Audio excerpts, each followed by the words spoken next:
ഞാൻ സാജു നവോദയ, നിങ്ങളുടെ സ്വന്തം പാഷാണ ഷാജി. ഞാനിപ്പോൾ ഒരു അരമണിക്കൂറിന് ശേഷം ഒരു സ്ഥലത്തേക്ക് പോകാൻ പോവാം, നമ്മുടെ റേഡിയോ മാംഗോയിലേക്ക്. അവിടെ ശാലിനി എന്ന് പറഞ്ഞൊരു കുട്ടിയുടെ ഒരു അടിപൊളി പ്രോഗ്രാം ഉണ്ടല്ലോ, അതിൽ പങ്കെടുക്കാൻ പോവുക.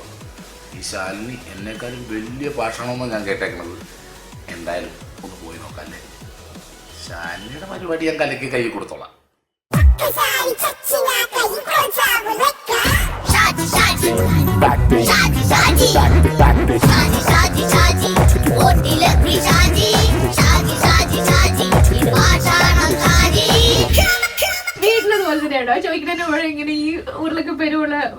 ഞാൻ അവര് ചോദിക്കുന്നത്, ഞാൻ ശരിക്കും ഭാഷാണ ഷാജിയാണ് ജീവിതത്തിൽ തന്നെ. കളിയാക്കലും വൈഫൊക്കെ അവിടെ അടുത്തെത്തുമ്പോഴേക്കും അപ്പൊ അത് കാരണം വിളിച്ചാലും കിട്ടൂല. രാവിലെ ഞാൻ തുടങ്ങണത് എൻ്റെ അളിയൻ്റെ കുട്ടി എൻ്റെ കൂടെയാണ്. അവൻ എണീറ്റ് അപ്പം വന്ന് എൻ്റെ മേത്ത് കയറി കിടക്കും. എന്നിട്ട് ഞാൻ TV ഓൺ ചെയ്തിട്ട് ഞാൻ ഇതിൽ വായിക്കും, ഇന്ന് ഇക്രുവിൻ്റെ സ്കൂളിന് പഠിത്തമില്ല. അപ്പുള്ളി പിന്നെ ശരി ആ പക്ഷെ മീനുവിന് പഠിത്തമുണ്ട്. ഒറ്റ ഓട്ടം അപ്പുറത്തോട്ട് പോകണാണ്. പിന്നെ കരച്ചിലേക്കണം. അവിടെ ചില പഠിത്തമില്ലെന്ന് പറയുമ്പോൾ അമ്മ കൊടുക്കും. എൻ്റെ ഒരു ദിവസം തുടങ്ങണം അതിൽ നിന്നാ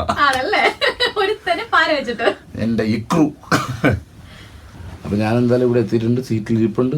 ഇനി കൂടുതൽ വിവരങ്ങൾ നമുക്ക് ഞായറാഴ്ച രാവിലെ സ്പോട്ട് ലൈറ്റ് കാണാം. ഓക്കെ.